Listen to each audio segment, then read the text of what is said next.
Today, we welcome Black Fertility Agency, or BFA. BFA was born from a deeply personal space when Patricia, a Black woman navigating her own fertility journey in Canada, experienced firsthand the gaps and lack of representation in fertility care. She began documenting her journey. What started as a personal journal has since grown into a large movement.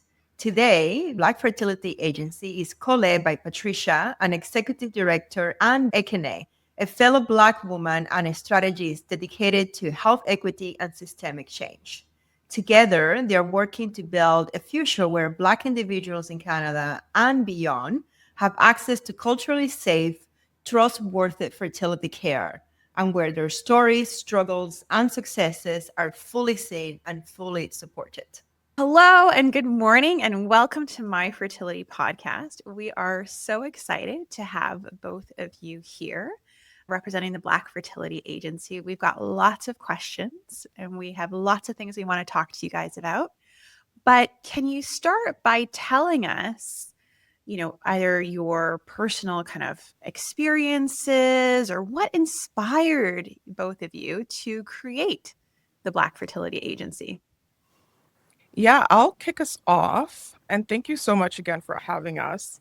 So in 2023, I was attending a whole bunch of different fertility conferences, courtesy of my employer, like donor egg meeting, CFAS, ASRM, just the typical fertility conferences.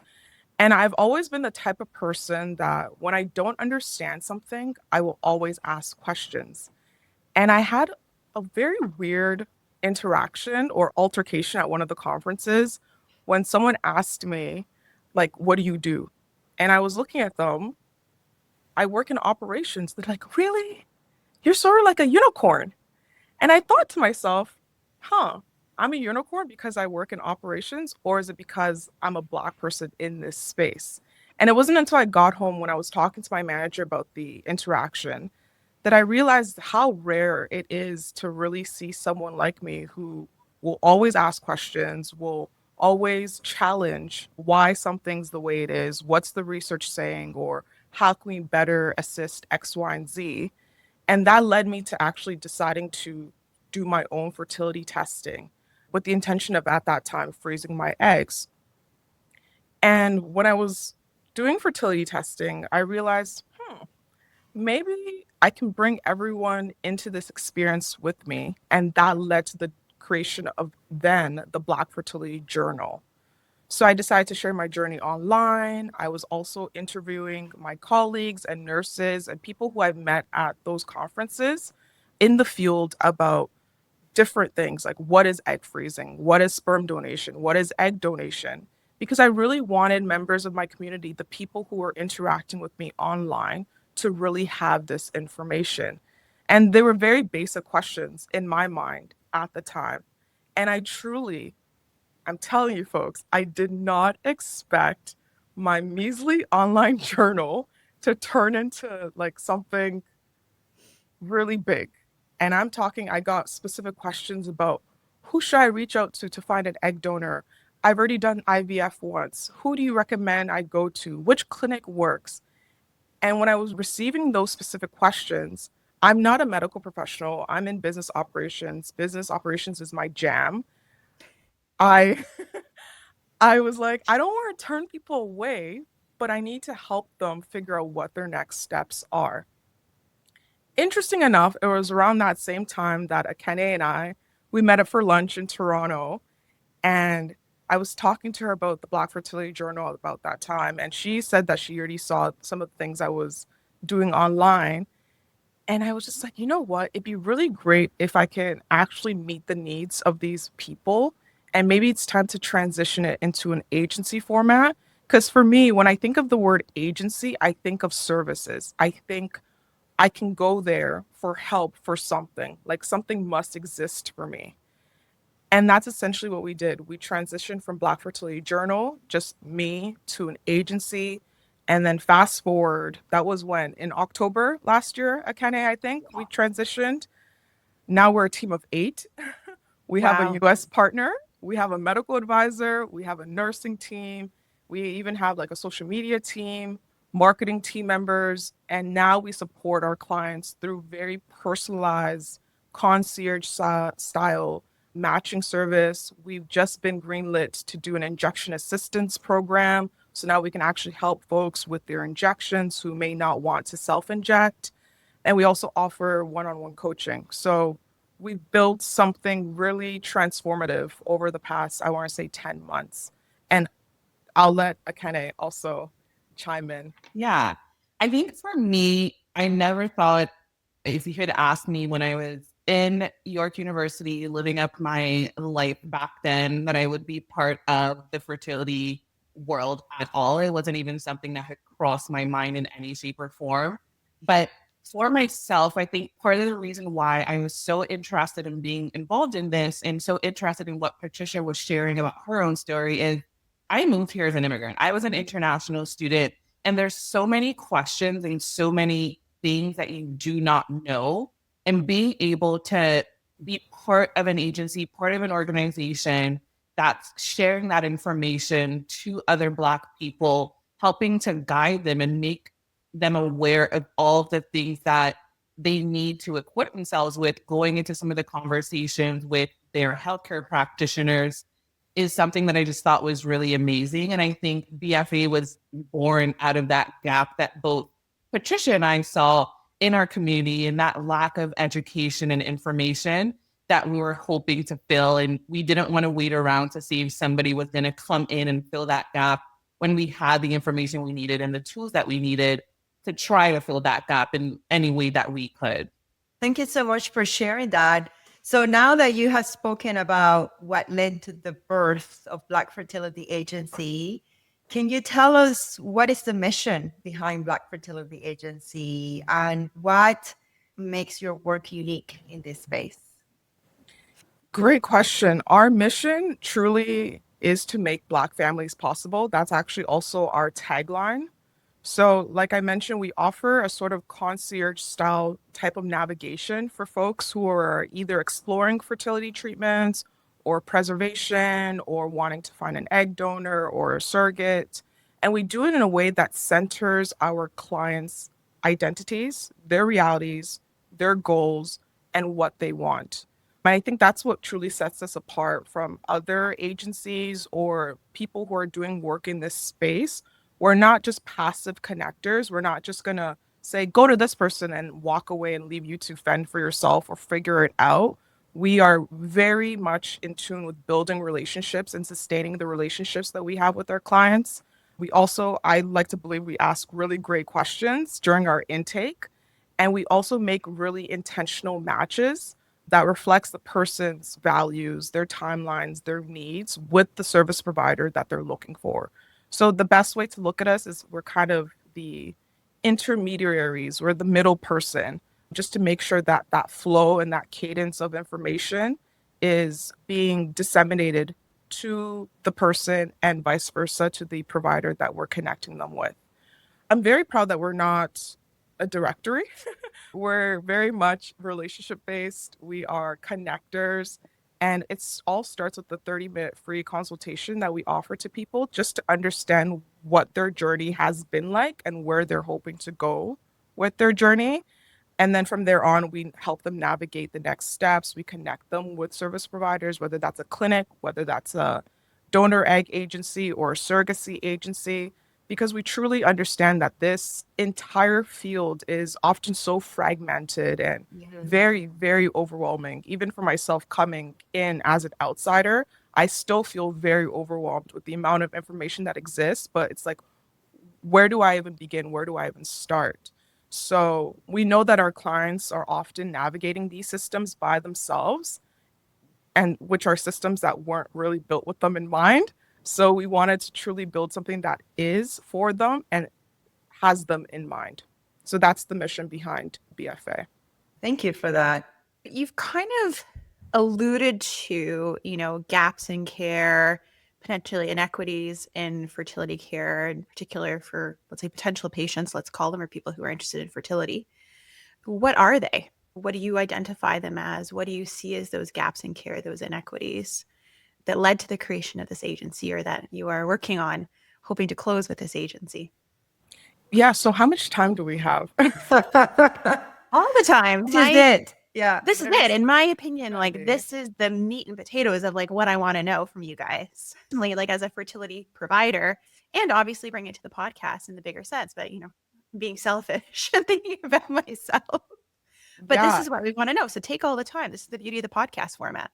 thank you. Because to me, there's so many. And when I share it with other folks, I don't think they really see it in the way and the perspective that I'm coming from and seeing this field. But I truly believe that Black people have been underrepresented in every single part of the fertility ecosystem.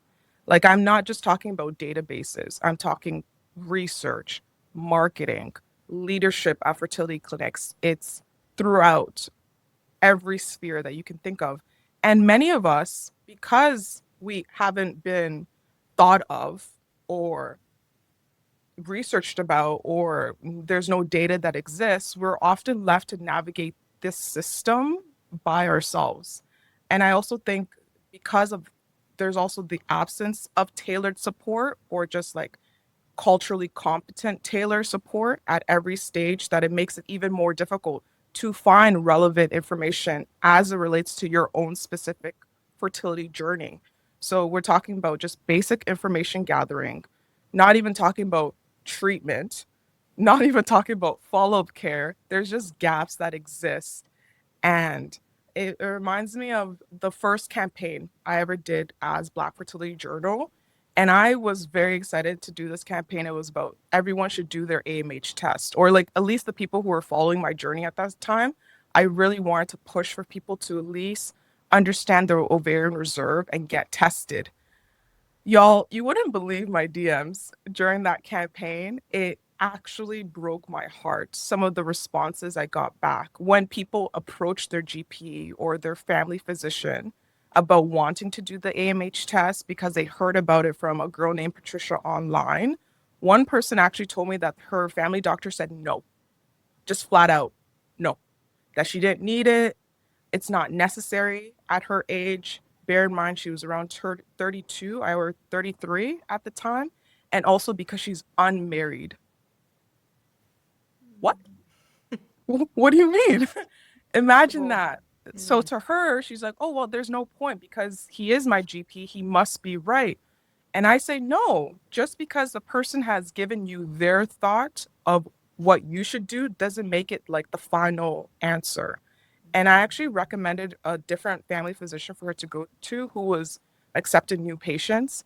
And she ended up doing her AMH test and was able to do with that information as she would. But it just goes to show that a lot of people are being shoved aside or not being heard because of whether it's cultural stigma, whether it's stereotype or like preconceived notions about, oh, Black people must be hyper fertile or you don't need it because you're not married. And all of these things keep happening over and over again. And yeah, that's part of the reason why we created the Black Fertility Agency to help reshape these narratives. I am not surprised that you got those kinds of DMs. I must say, I think most family doctors who graduated like recently in the last 5 to 10 years are very in tune with fertility care and things like that. So that's something that I'm hoping we're going to see less and less.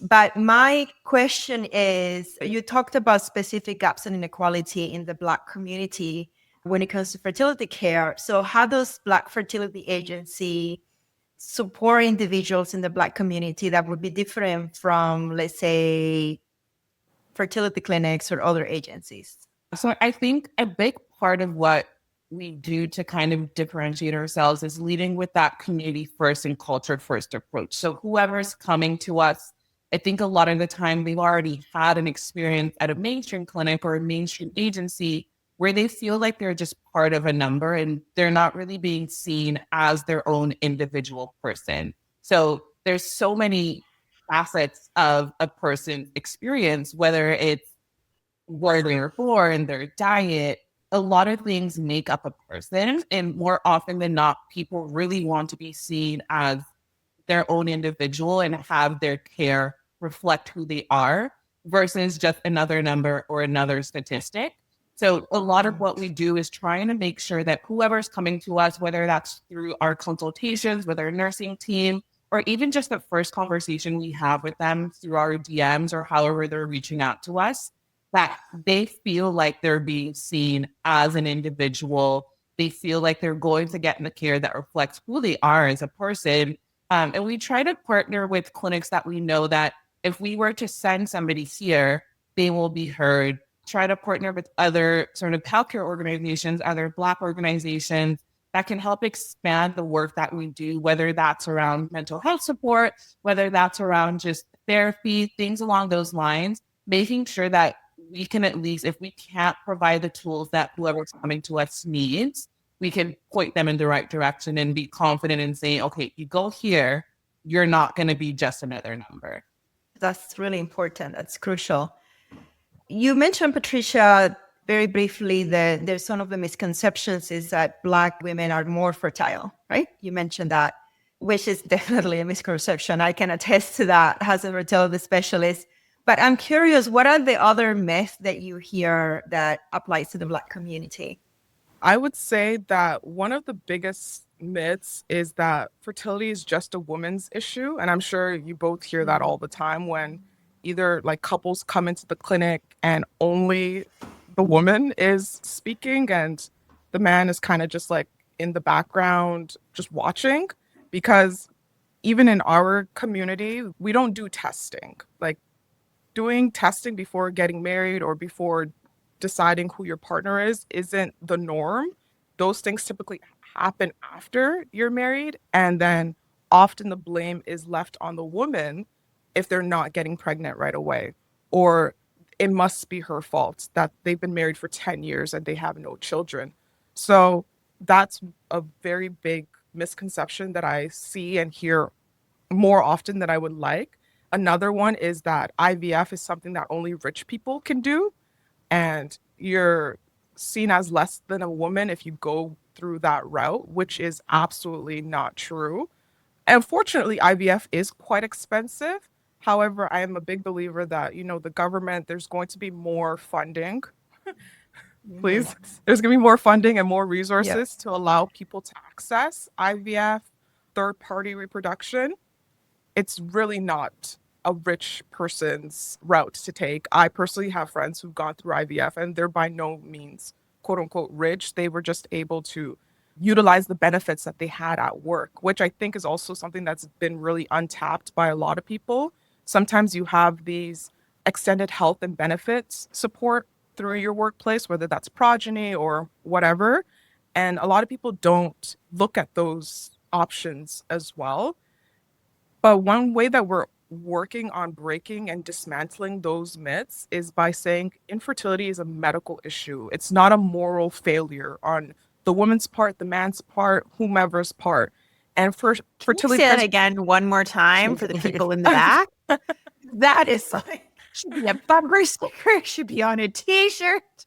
I'm like, oh no, did I say something? Yes, infertility is a medical issue, not a moral failure. And fertility preservation is a smart, proactive choice to make. And it's not something that you should be ashamed of whatsoever. Absolutely. I love that. And it's so true. And it holds true for every single person out there who is thinking about this. I joke about it being a bumper sticker, but I actually think it should be people's mantra, frankly, because even when you hear it, hearing it one time is not enough. You have to hear it over and over again for it to actually really sink in. No matter if it's true, your heart sometimes might feel differently than what your brain is processing. And so the repetition of that message, I think, is so, so crucial for sure. So you have a captive audience right now of 2 fertility doctors, probably maybe a bunch more are listening to this podcast, maybe, I don't know, but minimum 2 fertility doctors. What do you want us to know? What do you want us to do? What concrete things we should be doing, or we should be thinking, things that we can change? I want to know. I love this question because I think it opens a door to change. It seems like it's very genuine as well, which we desperately need. In a world where people feel like they're a number, it's really important to take a step back and think about how do we create an inclusive space, a safe space for Black patients who are facing infertility? A few months ago, I was actually invited to be a guest speaker at the Fertility Unfiltered brunch hosted by Fertility Matters Canada. Shameless plug, they're a fantastic organization. And one of the biggest takeaways that audience members came up to me afterwards to talk to me about was my definition of culturally competent care. And I defined it as striving to understand the richness of your patient's identity. And the example I used months ago was that when a new patient, after they've done their consult with their practitioner and they've identified the ways in which they can go about IVF, sometimes they'll provide some sort of nutrition guide or things that you should eat or, supplements that you should be taking.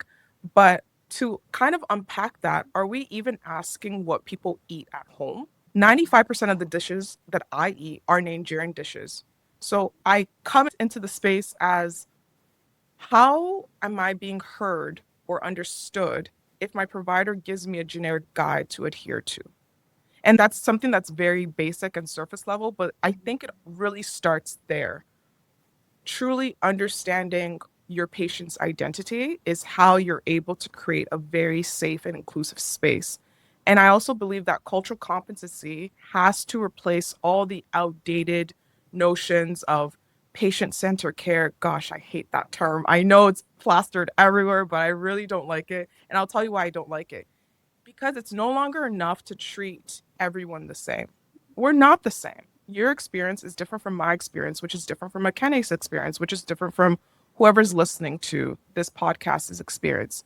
And hosting one-off trainings to like educate your team or bringing in an outside consultancy to do one simple, I don't know, data gathering, research collection isn't enough.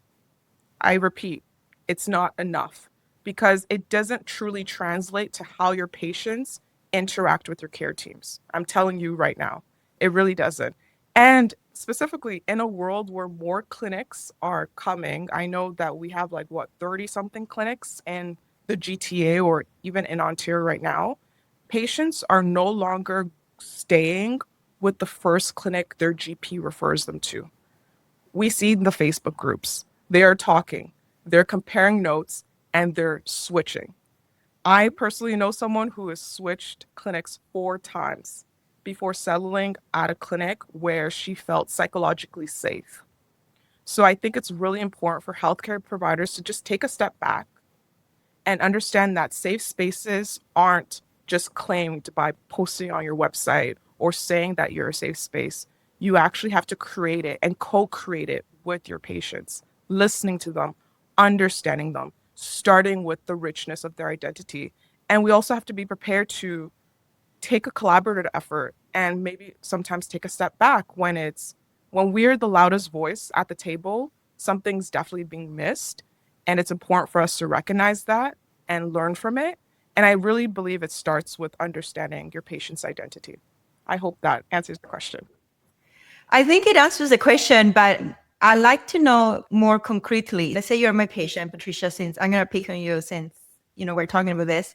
Sure. And you've come to meet me for the first time, and I have to ask you all the medical questions. How old have you had children? When are your periods? Medical history, any surgeries, allergies, all things. So I've asked all of those questions. So I get sort of a good sense of the medical piece, the biology of the situation. Mm-hmm. What kind of questions can I ask to understand your identity in a way that doesn't feel like I'm outing you or that I'm treating you any differently or that I am, for lack of a better word, like picking on you? I don't want my patients to feel like we should have asked that to somebody else, Right. And that's a really good question. It's all about relationship building. When I come to you, clearly there's something wrong, or clearly there's something I need to investigate. And there's already that power dynamic of you must be right because you've gone to school for X amount of years and you're about to provide me, quote unquote, I want to say the quote unquote timeline or framework for how I'm going to receive care. But did you get a chance to talk to me about what does the everyday look like to you? Are you juggling several jobs? Because I currently am. What stresses do you face? Yes, I understand you're not a therapist per se, because I feel like a lot of people think, well, that's what a therapist would ask. But if I'm trusting you to help me go through this process, you darn believe I expect you to know more than just my name. And I want to trust you. Help me to trust you. And that could look like even asking better questions, more questions. It's very prescriptive from the clinics that I have engaged with, which is fine because SOPs, standards need to be upheld. But it's the practitioners that go one step further that people truly, under any circumstance, that they will recommend to their friends. And in our community, word of mouth recommendation is everything. I agree with you. And to me, that's not specific to the Black community, specific to all patients. I want to know like who they are at their core. So I Mhm. usually say like, okay, so I've asked all these questions. Now tell me about you. Tell me who you are. Tell me what your dreams are. Tell me what, what things you're bringing to this appointment that you think I should know. And sometimes they really give me really good, elaborate answers that I feel like, okay, I got it. I got the essence of these people. And sometimes they look at me and they're like, I want to have a baby. That's kind of That's why I'm here. I'm Yeah. like, you should know that by now. I agree with you that there is more to every single individual, every single patient than just the medical basis. But I guess because you mentioned about the cultural identity, and we're talking specifically about the Black community, that's why I wanted to know if there was something other than that question that I asked all my patients, if there is something specific about Black community that I'm missing that I should be asking. Yeah, so the Black community, we're not a homogeneous community. I think you're already doing a great job because you're going beyond the prescription of the questions and you're already asking follow-up questions, just trying to get to know your patients. But if you wanted to take it one step further, it would be in the follow-up that you have with them, you actually reiterate something that they mentioned to you because that shows that you weren't a passive listener, you were actively listening to something that they said. And then it builds trust. It's like, oh, she remembered. She must actually truly care about my journey. I'm going to stick beside her. I'm going to tell her more. And then that's when more doors open to conversation because relationships aren't built in the first intake. Of course, no. Yes, of course. It's built within follow-up consultations when both parties are actively listening to the other person. And who knows, by the third conversation that you have with your patient, I've seen where a patient actually brought a gift to their provider because they really felt understood. And I think that's the level that we should strive to be at because I mean, I haven't gone through it. I have friends who've gone through it, but every minute is emotionally taxing and it's a weight off your shoulder when you feel like you have a provider who is in your corner, fighting Mm-hmm. for you, Mm-hmm. fighting with you, and understanding you throughout the process. Sounds like you're doing a great job already. I think for a lot of patients, people are thrown off by the question only because they're so used to not hearing it from their care provider that it comes out of left field, which it shouldn't, but it does. And so I think that really throws people off and they don't know what to say. And that leads to an awkward moment. And I've had my fair share of the same awkward moment. But I think that you bring up a really good point that it's about relationship building and building that rapport. And even though that awkwardness happened or whatever, even though you didn't get necessarily the answer you were hoping for that first question, it really just means you need to kind of come back to it in future conversations. And that I suspect that once patients kind of understand that that's what you do, that that's your style, that you genuinely want to know. Oh, yeah. And if you genuinely want to know something, you're going to ask somebody a few times if you're not answering the question. That's a normal part of human interaction. If you do it once, they don't really answer and you just kind of like skate over it, then it doesn't come off as genuine. And you make a very good point about that, continuing that process and continuing that relationship building, and that eventually you kind of get through those superficial levels and then you can get to the heart of the person. And I Yeah. mean, some patients are very forthcoming from the get-go, where you can literally say, how are you, and you suddenly get like their whole life story. Yep. Yeah. And it's truth of people in general. There are some people, you meet at a dinner party, you say, how are you? And they give you their whole life story. And so they'll say, how are you? And, it's like, oh, fine. Everything's good. They're a little bit more reserved or they hold back a little bit more as a function of personality. From this conversation and this podcast episode, that's something that it's going to stick with me for sure. Can I add one more thing? I think so I don't really watch baseball, but apparently the Blue Jays are doing really well. So yes, go Blue Jays. But I think Sure, about if you say so. I do not either. Yeah, me neither. I mean, that's what Twitter's telling me, so I'm just gonna go with it. But I think about how when you come up to bat or something like that, and you take the first swing, it's not gonna be a home run. So I feel like that's the same thing with the providers. You're not going to get a home run each time you talk to your patient, but you keep on swinging. And then one day it'll actually land. It'll be the perfect, I guess, angle. And there you go. You have a home run. I just thought a baseball analogy would be really great to infuse into this conversation, Amazing. even though none of us watch baseball. So I'm not sure how relevant. But I got it. I got the gist of it. It worked. Although I gotta say, never when we started a podcast, I think we'd be talking about baseball on this podcast. That's right. So for those who are interested, how can people contact you or get in touch with you? And what would be like, let's say, the first consultation like? Definitely. So for those who are interested, they can get started by going to blackfertilityagency.com, head over to our services pages, and then all of our services are actually at cost. So it's always reinvested back into our community because we are positioned as a social enterprise. We're not a nonprofit. We're not a non-for-profit. We're a social enterprise. And we want to make sure that people are actually able to access our resources and our services.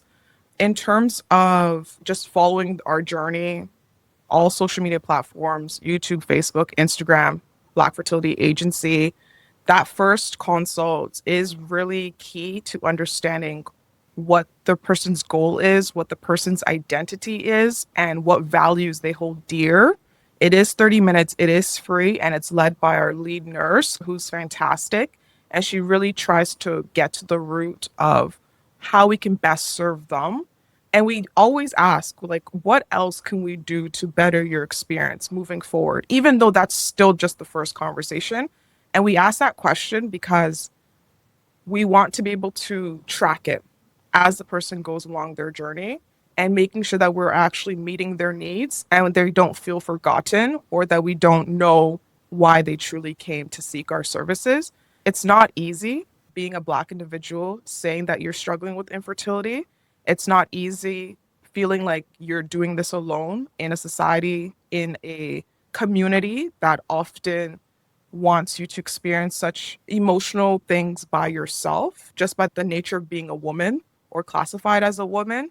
We really want to dive deep within that first consult, and I think we get it right. I mean, we're always open to feedback or critique, and then we continue on with the person's journey. Once we connect them, we do the matching, so our clinic partners are ready to receive them, and we also follow up with the clinics just to make sure that on both ends of the spectrum, we are understanding what's happening with this person's journey. One thing that we've heard a lot, because we post on social media quite regularly and we post on our stories asking questions, is when are you going to do live workshops? When are you going to do live events? When are you going to do something where I can actually come? Because a lot of us were based in Toronto. When are you going to do something where I can actually come and, put a face to these names and learn, and if it's a one-day workshop or a conference or something of that nature. And I'm actually thrilled, drum roll, to share that we are co-hosting a fertility conference in January 2026 alongside Dr. Elizabeth Dio. And this conference is specifically for Black women to openly explore fertility and reproductive health.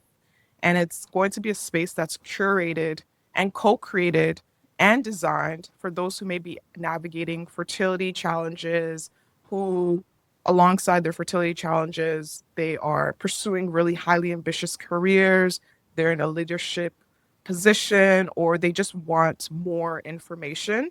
So this is an open call to any Black professional in various fields, physicians, lawyers, Black law students, whomever, content creators, influencers. If you would like to be a part of that space, we are currently working on creating that conference. And we also invite people who believe in collaboration and not competition. So clinics, service providers, agencies who want to be involved. Our DMs are open, our emails open. You can be a vendor. We'll have a vendor section. You can be a sponsor and just really be in this moment with us and tap in and get connected with those who have repeatedly said they want to learn more. They want your services. They want to feel seen. Yeah, really excited to share. We will have a virtual component for those who may be living in other provinces, but still want to feel a part of the experience.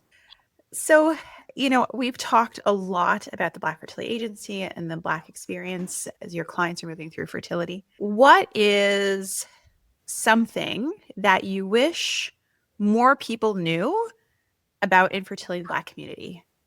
Like somebody who is listening to this podcast who maybe has not really thought about their fertility, what's the message you want to send them? The main thing I would say is infertility is happening.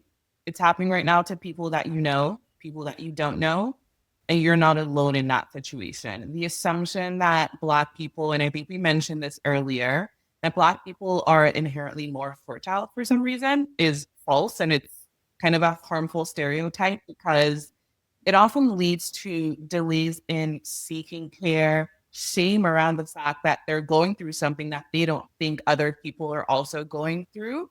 And that silence that they're often kind of back into reinforces that stigma so that the next person doesn't know that you're going through this and the next person doesn't know that somebody else is going through this. It just, as a people, Black people, we deserve the same level of access to fertility care, the same level of access to preservation options and reproductive choices as anyone else would have. And like we said earlier too, it's not a personal failure. It's not something that you've done wrong. You're not being punished for something that happened in your past life. It's a medical issue and you deserve to get those solutions from your healthcare practitioners. Beautiful.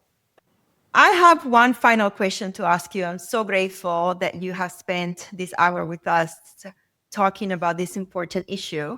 My final question is for that person, let's say a member of the Black community, let's say somebody who is just starting their journey, whether it's as a single woman, wanted to be a single mother by choice, or maybe somebody in a heterosexual relationship, or somebody in a same-sex relationship. And let's say she is just starting her journey. Maybe she hasn't met you yet. Maybe she doesn't know about you. Maybe she's not necessarily a client, but she's sitting at home as a Black woman thinking, I need to start my fertility journey one way or another. What advice would you give her? First thing I would say is take a breath. Take a deep breath because it is a journey, but it's a journey that you don't have to go on alone. You're allowed to ask questions. You're allowed to get all the answers to all the questions that you have. You're allowed to change your mind as many times as you want because as you go on a journey, there's going to be different paths that are going to be available for you to take.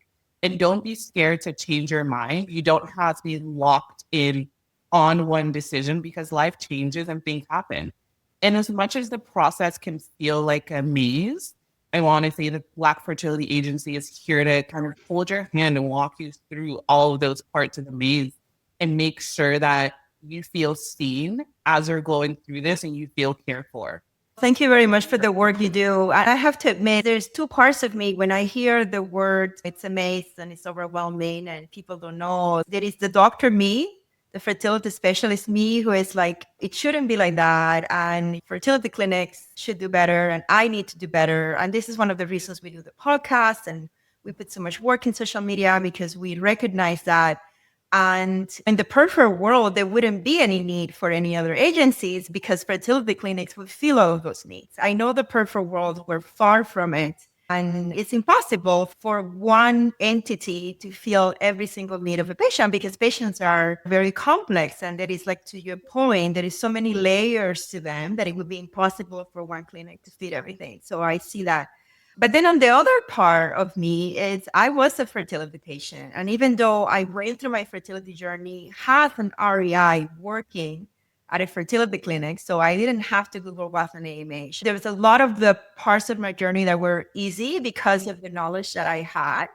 I understood what eggs were and sperm. And when there was no fertilization, I didn't go thinking, oh, was it because of this and that? So I kind of understood the basics. But it was still like a 5-year journey. So it wasn't like because I knew everything, I was able to get pregnant with my first IVF cycle. I needed to do 5 retrievals and 8 transfers to build my family from age 32 to age 40. And I was overwhelmed. And I was Googling at 3 a.m. And I was wondering, what supplement should I take? And what else can I do? And what was it that I was missing? So certainly somebody with my background also felt in a tremendous degree of overwhelm and the maze feeling as well. So I know that as much as we try to put content into the world and we try to hold our patients' hands and we try to understand their cultural identity and we try to meet them where they are. And I am very proud of Micro Fertility Center that I think we do a really good job on that. I know it's just not enough. And the whole fertility experience is so big and it's so multi-layered that we need Black fertility agencies. We need other players. We need MyStoria and we need Oasis Fertility Network and we need Fertility Matters and we need Conceivable Dreams. We need everybody in the fertility space to come together and help our patients because it's impossible to think that there will be one clinic that can do it all. Completely agree. I think you said it beautifully. It's collaboration, not competition. And that's where being able to talk to other organizations, talk to people, talk to their experiences. You can never go wrong with talking to someone, I really believe, and sort of learning about things from their perspective, their experience, how they're feeling, because you're going to gain something. And that can provide such an interesting facet to fertility care. It's so important to have these organizations like Black Fertility Agency. I hope that that's what we came across in this podcast because I've learned a lot in this conversation. So thank you very much. Oh, I'm so glad to hear that. Thank you so much. And that's a wrap for today, Superhumans. If you're looking to connect, get social with us. Follow us on YouTube and Instagram at My Fertility Podcast or visit us online at myconfertility.com. And don't forget, follow, subscribe, and share your favorite episode. Thanks for listening to My Fertility Podcast and for being a vital part of our community. We know you've got this. We're signing off until next Tuesday. If you found this episode of My Fertility Podcast helpful, please take a moment to head over to the review section and leave us your thoughts.